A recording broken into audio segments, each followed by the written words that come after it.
Don't turn out the lights just yet. We are only getting started.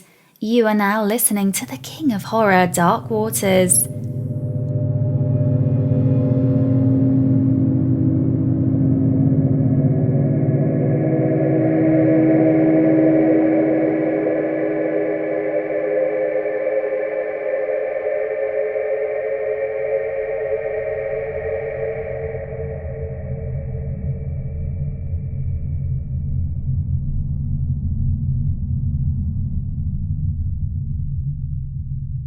About 2 years ago, I started to have these strange and a little bit crazy things happening around my house. Simple stuff at first, like I would lock the door before I went to bed. When I woke up in the morning, the door would be unlocked. I would turn the TV off at night, wake up at 8 o'clock in the morning, and the TV was back on. Then one time I came home to discover that my garbage can inside the kitchen was turned over. Now initially, I'm thinking to myself, this is some horror movie type stuff where someone's living in my attic or in my walls. So I go through the house, climb up in the attic with a flashlight, look around, nothing. There were no secret compartments, nothing like that. These little things went on for a little while until I had a conversation with my best friend Joyce. Now, to tell you a little bit about Joyce, I've known her for about 15 years. She's what you call an empath and a psychic. I know this to be certain because over the years, Joyce has told me things about my life that have all come true. So I invite Joyce over to the house. And the minute she walks in the door, she starts giggling and laughing, saying that someone's tickling her. She goes on to tell me that I have 3 spirits in my house, 1 male, 1 female. She said that the male and female were playful and giddy, and they meant no harm. But then Joyce walked down into the basement. And she stood at the foot of the steps and said, "You have something very, very dark in the back right corner of your basement. It's dormant, and it won't bother you unless you bother it. But that thing is no good. Whatever you do, avoid that corner in the basement. Don't touch anything and leave it alone." And so I did. For the next year, I ignored all the strange activity going on around the house and just chalked it off as some ghosts playing games. They never did one thing harmful or disparaging. They might move my keys every now and then, and sometimes I couldn't find my right shoe. But other than that, that was it. And then things took a turn for the worse. I leave to go to work, and I come home, and the pipe under the sink has burst. Water's flowing everywhere, flooding my kitchen floor, my hardwood floors in the living room, and then when I went down to the basement, oh my God, there were inches of water.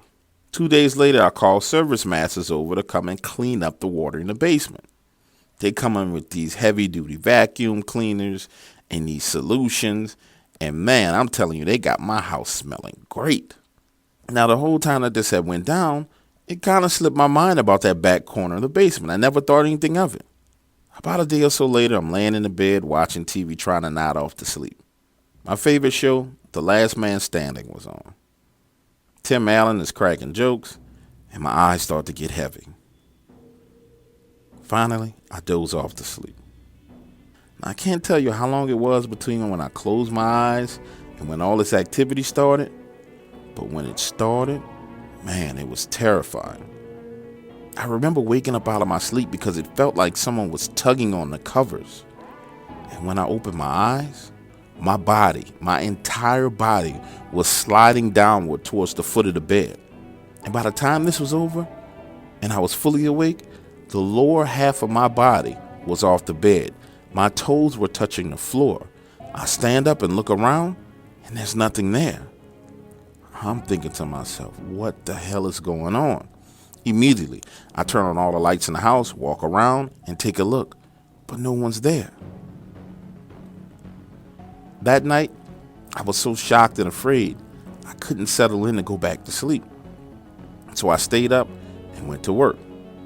The next day, I come home from work about 4 o'clock, and because I didn't have any sleep that night, I'm absolutely exhausted. So the first thing I do is hop in the bed. When I go to sleep this time, it's about 5 o'clock in the evening, still daylight outside, and I feel something yanking my right leg. and this feeling of terror comes over me. I'm pretty sure many of you have been afraid, but terror is something completely different. It's almost like someone or something is treating your spinal cord like a guitar string.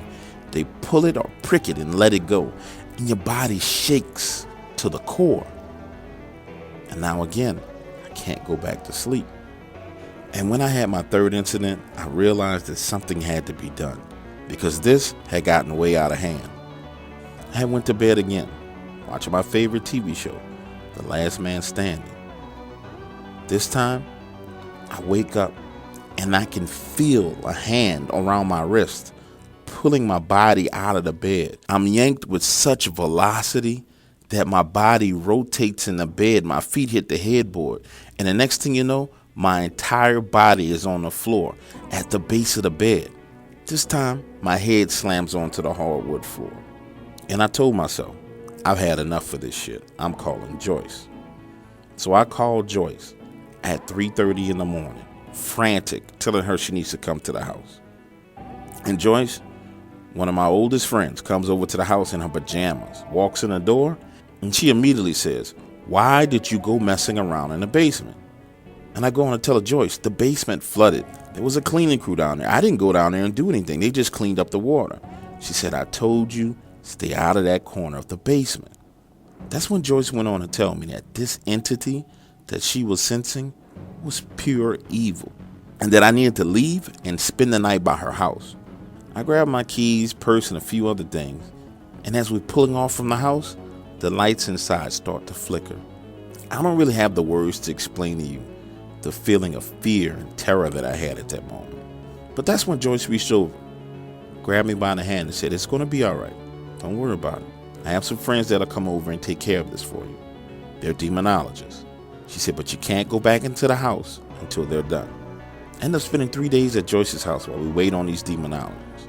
They come in town, get the key to my house, and head on in.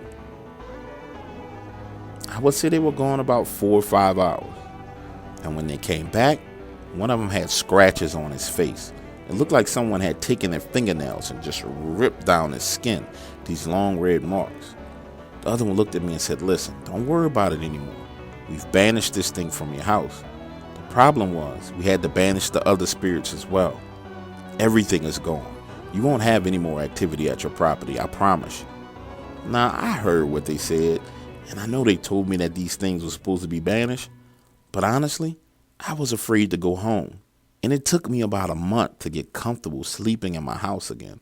And I'm not a pet person, but I even got me a dog just so I can have some company around the house. And my advice to you is, if somebody tells you there's some kind of negative energy in your house and to leave it alone, you leave it the hell alone.